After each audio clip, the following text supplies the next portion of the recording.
दिल्ली में हुए ब्लास्ट की जांच जैसे जैसे आगे बढ़ रही है वैसे वैसे कई राज्य इसकी चपेट में आ रहे हैं और जांच का दायरा जो है वो कई राज्यों तक बढ़ रहा है। हम इस समय जम्मू में हैं। जम्मू का सबसे बड़ा जच्चा बच्चा अस्पताल है, SMGS हॉस्पिटल है और यहाँ पर जो लॉकर्स हैं डॉक्टर्स की, उनकी यहाँ पर वेरिफिकेशन की जा रही है। बता दो, हालांकि यहाँ पर ये सामान्य प्रक्रिया है, लेकिन जिस तरह से दिल्ली में ब्लास्ट हुआ है और उसमें डॉक्टर्स का नाम आया है, उसके बाद इस प्रक्रिया को और गहन किया गया है और यहाँ पर अस्पताल के जितने भी लॉकर्स हैं उनकी जांच की जा रही है। और क्या कुछ इस प्रक्रिया के पीछे मकसद है, हमारे साथ इस हॉस्पिटल के medical student doctor Dara Singh ji है। सर, नॉर्मल रूटीन तो आपकी ये रहती ही है इस तरह से, लेकिन जिस तरह से ब्लास्ट हुआ है और उसके बाद आप लगातार अपने सिक्योरिटी के साथ पूरे जो है लॉकर्स देख रहे हैं, क्या मंशा क्या है, क्या अचीव करना है? मंशा ये है कि देखो, इस चीज को हम थोड़ा इंटेंसिफाई करके और स्ट्रेंथन करना चाहते हैं कि कहीं से हमारे से तो नहीं कहीं चूक हुई है। क्योंकि जैसे आपको पता है कि अस्पताल में कुछ लोग आते हैं,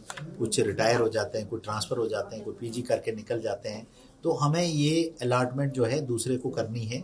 तो इसी का ये पार्ट है कि जब ये हादसा सामने आया है तो हमने थोड़ा इंटेंसिफाई करके अपनी टीमें बनाई है। एक हमने टीम बनाई है जो नूक एंड कॉर्नर में अस्पताल के सारे लॉकर्स को चेक करेगी, चाहे वो HOD का हो, चाहे मेडिकल सुपरडेंट का हो, चाहे वो नर्सिंग अर्दली का हो या स्वीपर का हो, और उसको प्रॉपर चेक करके वेरीफाई करके उसका रिकॉर्ड मेंटेन करके किसी दूसरे बंदे को इशू करेंगे। ये जो इशूइंग का प्रोसेस है, लोकेशन में अगर कहूं, उसमें ये प्रोसेस होता है कि जैसे फर्स्ट ईयर PG जो है वो सेकंड ईयर में आ गए, फर्स्ट ईयर PG नए आ गए, तो HOD बोलेगा कि मुझे इतने लाकर PGयों के लिए चाहिए, तो जो इंचार्ज वहाँ होगी वो उनसे ऐसे ही थर्ड ईयर PG करके रिलीव हो गए तो उनके लाकर लेके हम फर्स्ट ईयर PG को अलॉट करेंगे।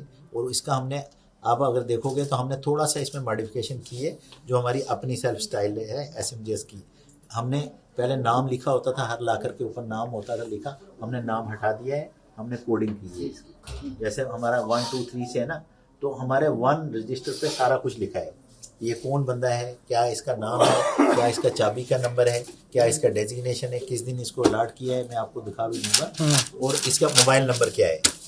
और उससे क्या दिक्कत होती है कि एक तो नाम obvious हो जाता है सामने, दूसरा ये कि जब वो ट्रांसफर होता है दूसरा आता है तो फिर आपको स्टिकर हटाना है या पेंट हटाना है, तो उसकी बड़ी शैबी कंडीशन हो जाती है। तो हम यहाँ यहीं से आपको देखो, ये 1 नंबर लाकर है, ये की नंबर है, इस डेट को अलॉट हुआ है, ये कमल किशोर को अलॉट हुआ है, MTS इसका डेजिग्नेशन है, और ये इसका मोबाइल है। डॉक्टर साहब, कितना जरूरी मानते हैं आप, क्योंकि जिस तरह से बातें सामने आ रही है, इन्वेस्टिगेशन हो रही है, कितना जरूरी मानते हैं? आपको लगता है ये जरूरी प्रोसेस? नहीं, ये जरूरी प्रोसेस है, ये सिक्योरिटी रीजन से ही जरूरी नहीं है, और भी जरूरी है। कई बार कोई कमजोर स्टूडेंट, शरीफ स्टूडेंट आता है, उसको कोई लाकर ही नहीं देता है, तो हम भी कह रहे हैं कि यार लाकर ही नहीं है, सब लगे।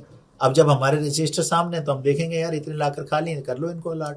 तो ये एडमिनिस्ट्रेशन में और भी चीज़ें स्मूथ करता है। और जिस बच्चा कोई बिहार से आया यहाँ सेलेक्ट होके, यूपी से आया सेलेक्ट होके, उसको आप लाकर नहीं दोगे, एप्रन रखने की जगह नहीं है, वो कहाँ एप्रन लेके चलेगा? टिफिन रखना है, डब्बा रखना है, स्टेथो रखना है, तो इससे और भी एडमिनिस्ट्रेटिव चीज़ें जो है और भी स्ट्रीमलाइन होती है। बच्चे बात करते हैं यार हम जैसे उधर गए, उस अस्पताल में ज्वाइन किया, इमीडिएटली हमें लाकर मिल गया, चाबी मिल गई, हमने अपनी बुक रख दी, सब कुछ सामान रख दिया, उसमें ट्रांसपेरेंसी भी आता है। हाँ, ट्रांसपेरेंसी भी आता है। तो ये कवायद शुरू की गई है यहाँ पर जम्मू के अस्पतालों में, जहाँ पर अब कोडिंग की जा रही है सभी लॉकर्स की, ताकि ये सुनिश्चित किया जाए कि लॉकर जो है वो किसके हाथ में है, उसका पूरा रिकॉर्ड मेंटेन किया जा रहा है। और दिल्ली ब्लास्ट के बाद जिस तरह की जांच आगे बढ़ रही है, तो ऐसे कदम बहुत ही ज्यादा जो है जरूरी है। और इस अस्पताल ने ये शुरुआत करके एक संदेश दिया है कि वो राष्ट्र के साथ हैं, सुरक्षा एजेंसियों के साथ हैं। कैमरा पर्सन पहुंचा तो ABP न्यूज जम्मू।